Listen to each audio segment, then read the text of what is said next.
les ans, à l'approche de Yom HaZikaron, un grand débat au sein de la société israélienne. Comment se fait-il que les orthodoxes, les charedim, les religieux ne s'arrêtent pas pour la minute de silence en commémoration et en souvenir à la mémoire de nos soldats et de tous les citoyens qui sont tombés lors des attentats ou qui ont été tués de manière terrible, abominable par l'ennemi. Alors pour comprendre le comportement de ces gens-là, il faut essayer de comprendre leur point de vue. Un orthodoxe, un charedi, vit avec une massorette, une tradition. Comme nous l'enseigne la première Mishnah de Pirkei Avot, Moshe kibel Torah misina umsaro Yeshua, Shua leskenim, skim nevim. Donc il y a une transmission depuis 3000 ans. On a reçu la Torah au Mont Sinaï, Moshe l'a transmis à Yeshua, Yeshua aux skenim, aux anciens et aux prophètes et à l'anchek de cet acte-là et ainsi de suite jusqu'à aujourd'hui. Par exemple, un Sefer Torah, prenez un Sefer Torah, c'est le même qu'il soit en Espagne, en Israël, en Australie, au Japon. Pourquoi ? Parce qu'on a une tradition que si une demi-lettre est effacée, manquante, brisée, ben le Sefer Torah est pas soule jusqu'à qu'on le répare. Donc on ne change rien. Alors, pour eux, c'est un peu déboussolant qu'on vient les voir il y a 70 ans.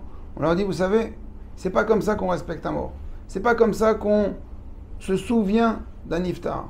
Ah oui, comment on fait ? Eh bien, il faut se taire. Pendant 1 minute, on doit faire 1 minute de silence. Alors, mais d'accord, mais d'où vous sortez ça ? Vous avez des écrits, vous avez un Shulchan Aruch, vous avez... Non, c'est comme ça, on a vu que c'est comme ça qu'ils font dans les autres pays de l'Occident, au Portugal, en Espagne, en France. Lorsqu'un homme politique meurt, un sportif, un acteur, un chanteur, c'est la manière de le respecter. Et alors, bon, vous comprenez que c'est comme si que le mécano vient donner un conseil au chirurgien, lui dit, tu sais, moi j'aurais pas utilisé cette pince, j'aurais plutôt pris une clé de 12 ou un... Donc c'est pas... On ne peut pas accepter. On ne peut pas accepter. Maintenant, on a tous assisté, malheureusement, tous assisté un jour à une askara ou une dracha, un yortzeit. Qu'est-ce qu'on fait pendant une askara ? Pendant un drash. La dracha, c'est le dvar Torah. On prononce des paroles de Torah. On lit des teilim. On fait des brachot. On ne fait que parler. Et à chaque parole, on dit ces paroles-là sont les Elou Nishmat pour l'élévation de l'âme d'eux. Avant de faire une bracha, Mezonot, Shakol, Adama, Es, Agefen, on dit les Elou Nishmat. Chaque teilim, on fait l'alphabet selon les lettres du prénom du défunt. Donc en fin de compte, pendant une askara, pendant 2 heures, eh ben, on va ne faire que parler. Pourquoi ? Pour l'élévation de l'âme. L'endeuillé prend sur lui le Kaddish, Idgadal, Beit Kadash, Shemeraba. Ça veut dire pourquoi on vient sanctifier, grandir le nom d'Hachem pour l'élévation de l'âme. Donc il n'est pas compréhensible pour un orthodoxe, un charedi, un juif qui étudie la Torah. On lui demande de se taire. Au contraire, on doit parler. On doit parler. C'est notre façon de respecter le niftar. Au contraire, il ne dénigre pas, chas v'shalom, tous ces gens qui ont sacrifié leur vie, risqué leur vie pour sauver et pour protéger leurs frères. Bien au contraire, c'est leur manière de les respecter, en continuant d'étudier, ou bien en récitant des Pirkei Teilim.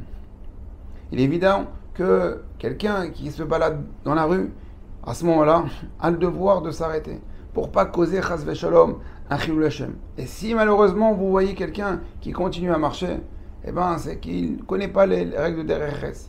En général, ce jour-là, à ce moment-là, lors de la tzfira, lors de la minute de silence, à Bnei Brak, moi j'habite à Bnei Brak, mais c'est pareil dans d'autres villes religieuses, il y a à ce moment-là des paparazzis qui sont là à ce moment-là juste pour filmer, pour attraper le bonhomme qui ne s'arrête pas. Bon, c'est vrai que ce caméraman, lui, a le droit de travailler pendant cette minute de silence. Lui, il a le droit de ne pas s'arrêter. Bref. En tout cas, ce qu'on peut faire, Bezrat Hashem, cette année, c'est faire 1 minute de silence particulière. C'est-à-dire, on ne va pas juger le comportement du prochain. On va faire notre minute de silence. Eh ben, il s'est arrêté, il ne s'est pas arrêté, il a parlé, il a bougé. Chut, je me tais, je fais ma minute de silence, les Elou Nishmat. Je vais garder ma bouche, je vais faire une loi de la Shonara. Je ne vais pas parler sur mon prochain. Et je vais respecter. Et ça sera le plus grand Leilou Nishmat pour tous nos frères qui sont partis. Nous avons une date pour honorer, pour se rappeler de nos niftarim. C'est à Tisha B'Av. À Tisha B'Av, il n'y a dans aucun marzorim, aucun livre de Tisha B'Av, il y a écrit qu'à ce moment-là, on fait une minute de silence. Toute la journée de Tisha B'Av, on lit des lamentations, on lit des poèmes, on chante pour se rappeler des 10 martyrs, des poèmes sur la Shoah. Il faut savoir que 80% des orthodoxes sont des familles ashkénazes qui ont vu leurs proches partir pendant la Shoah.